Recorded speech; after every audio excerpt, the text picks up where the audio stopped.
Homesteaders. Today we're going to talk about a couple of things that we do here, or we're getting ready to do in order to prepare for winter. Now, we live in central Arkansas and it's not near as cold here as it is in a lot of places, and you'll probably scoff at some temperatures that I throw out at you, but we've had some experiences and I'd like to go over those with you, and we've got a little shop project. Might as well make that happen in preparation for winter, and I think that's what we're going to do. So one of the first things you may notice is if you watched our shop tour, this corner right here was just junk, and I told you the wood burning stove would be installed here.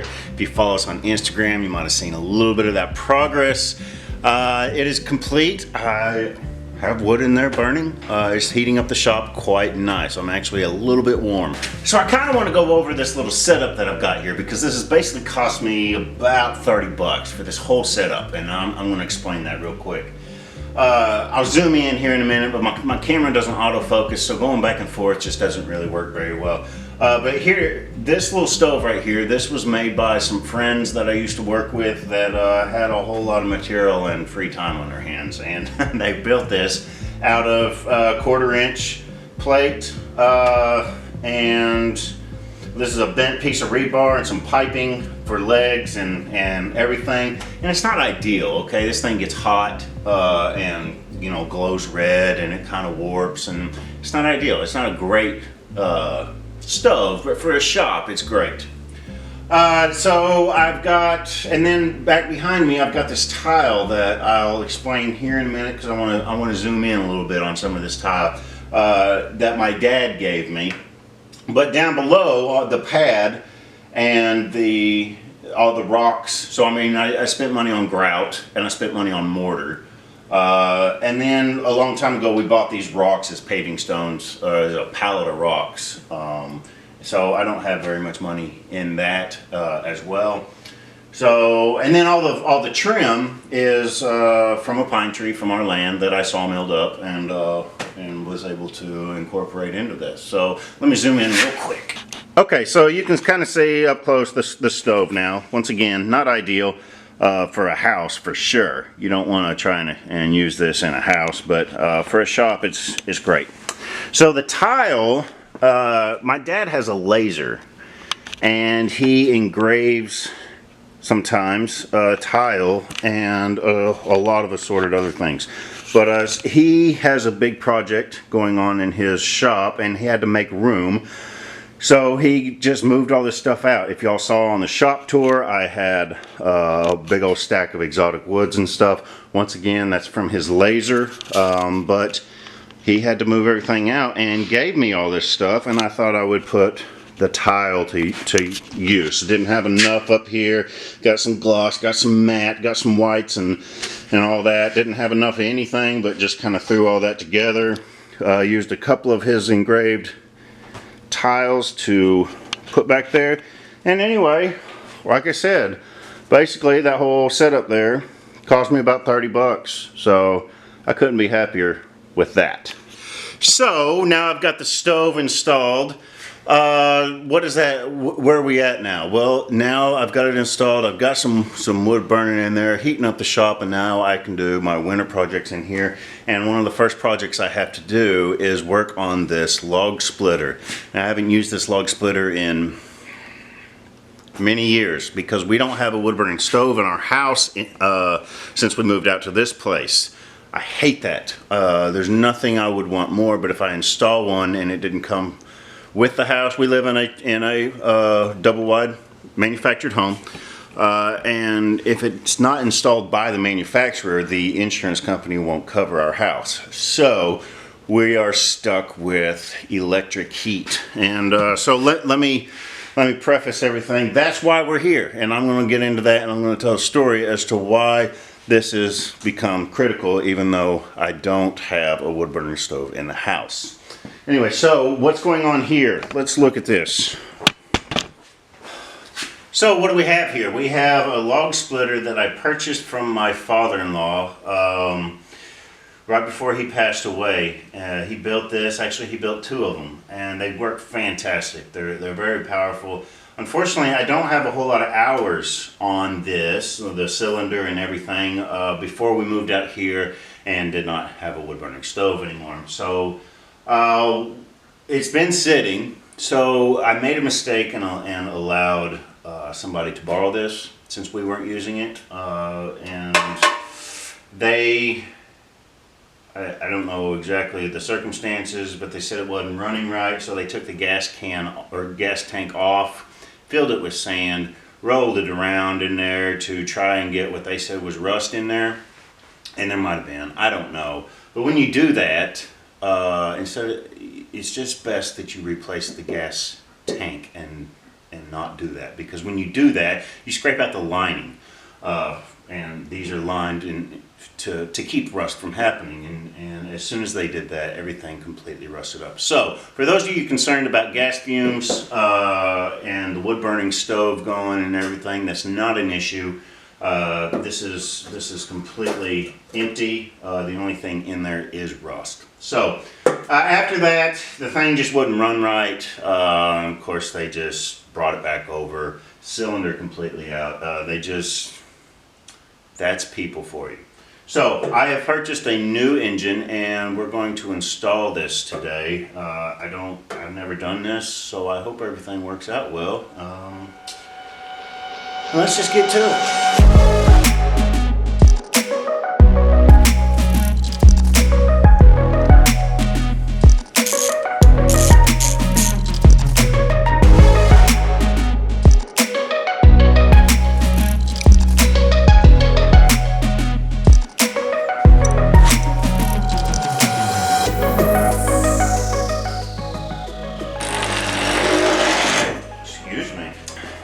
I do want you to know that this is not a how-to because I don't know what I'm doing.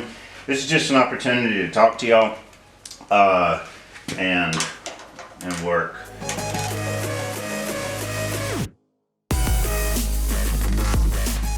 So 2 years ago, we had a really cold snap, and when I say really cold snap, like I said earlier, y'all are probably going to scoff at me, but it got down to, I thought it was 5 degrees. Jesse said it was 8 degrees.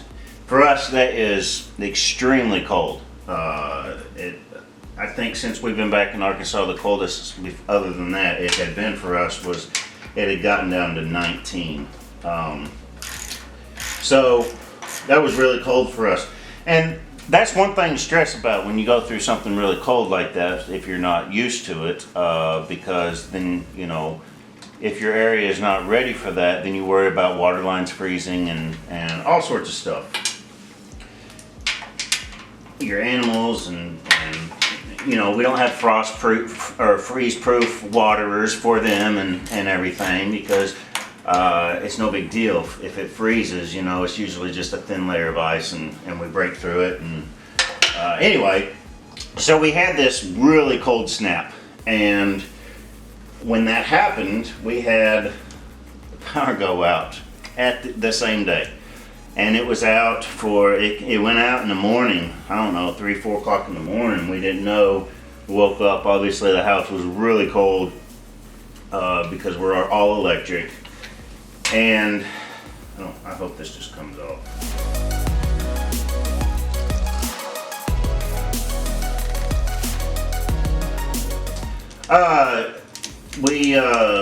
The power went out and it was super cold, and being all electric, we were kind of in quite the bind. Now, at the same time, because we're idiots, we had decided to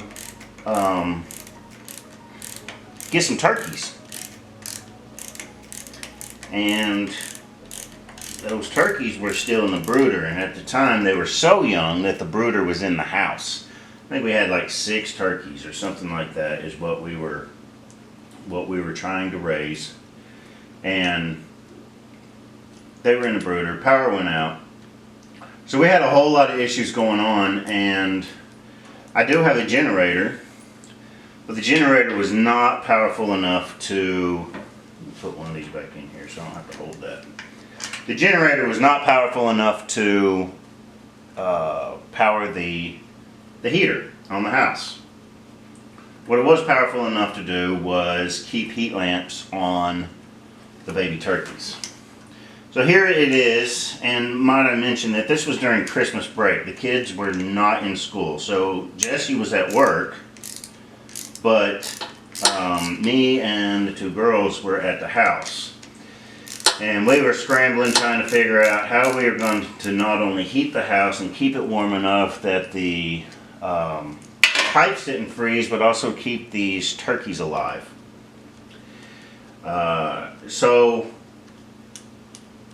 I did run the generator, and we did have a couple of space heaters on hand, and we used those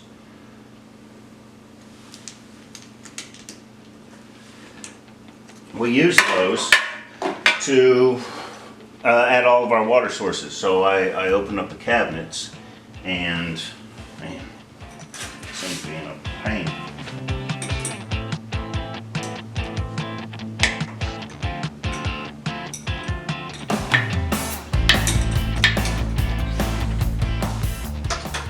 So I had all that running, and it just wasn't cutting it because the generator, good grief, the generator just wasn't powerful enough. It was having all sorts of problems. So, and I don't run the generator very often, so kind of like this engine right here, it needed a tune-up, and it hadn't gotten one. So there we were. There I was. So there we were. The girls are trying to do the turkey thing. I'm trying to do the generator thing. And I finally just throw my hands up in the air, and I take all the turkeys and I throw them out into the truck and turn the heater on my truck.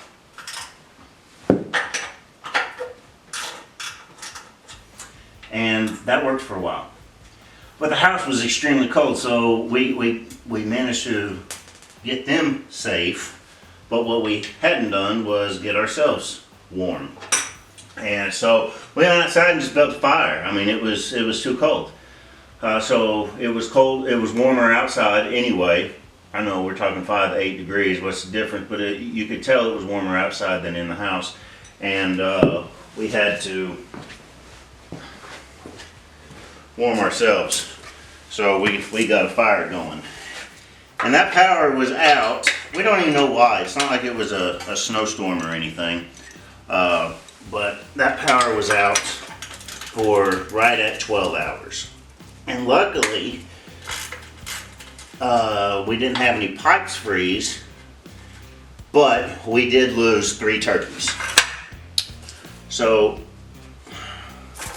that was not a good thing. So here we are. I'm trying to replace this engine because I don't want to be in that position again. At least we'll have this shop warm.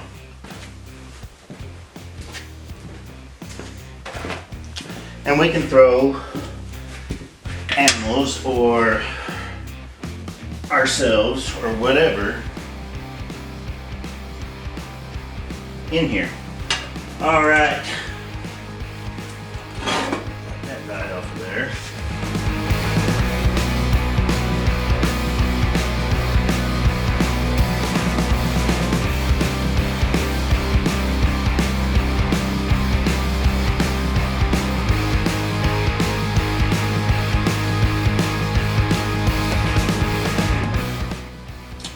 So, if you find yourself, why am I grabbing that? If you find yourself in a position and you're in all electric, I would really highly suggest you find another way to keep everyone safe and sound, including your animals, because once again, we live in central Arkansas and it doesn't get that cold here.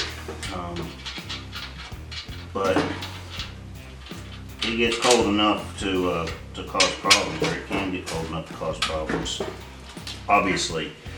And Jessie, that really bothered Jessie, to be honest with you.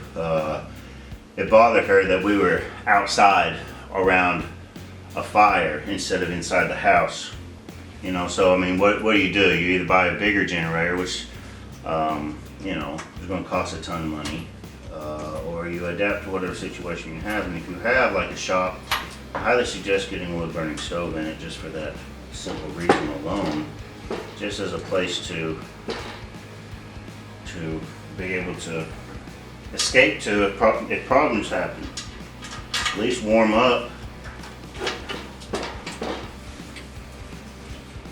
You know, once again, like it's said in our debt-free, or not debt-free, or starting a homestead series, you know, homesteading is really romanticized, and I can't express to you enough how important it is to understand that before going into it, especially if you tend, or if you have any kind of inclination to go off-grid, because that's a whole nother set of worries that you have to deal with.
Alright y'all, as you can see the log splitter started working. 2 cranks. As soon as I installed it, 2 cranks, it was up and running. Now going to be able to get all this trailer load split. I've got some more trees I've got to take down and going to split them as well. You know, the last house we had, what I liked about it was the fact that it had a wood burning stove, but also it had it still had central heat and air, but the heat was natural gas. The water heater was natural gas, and so was the stove, our cooking stove. And so there was always a backup in case power went out. Power is one of those things that we rely on heavily, but when it goes out, we can get caught unprepared real quick. The other thing about that house was that it had an attic fan, so there's redundancy, and I think that's important in a house, and having those options to back up on if your power goes out, and you need some sort of system in place for a backup. Now, I'm excited to say that today we are having our first estimate. They're coming out to give us an estimate on our new house. We will hopefully start building in the spring, but we have some dirt work and stuff to do in the meantime. But point being behind all of that is that's going to be a big thing that we're going to work on, is implementing redundancy in the house for you know, situations that may arise. Wood burning stove is no question going to happen. I want that to be our primary heat source. You know, then natural gas is not available where we live. We may go propane. You know, that's all stuff we still have to figure in. But if you have that opportunity, and at least give yourself a chance to think about some contingency plan if something happens. Anyway, y'all, I have a trailer load of firewood here, or logs here, that needs splitting, and I better do nothing. I have an 18-year-old and a 13-year-old. they've got some, they've got some firewood to make. Anyway, y'all, this is Mike with Square One Farms, and until the next video, we'll see you.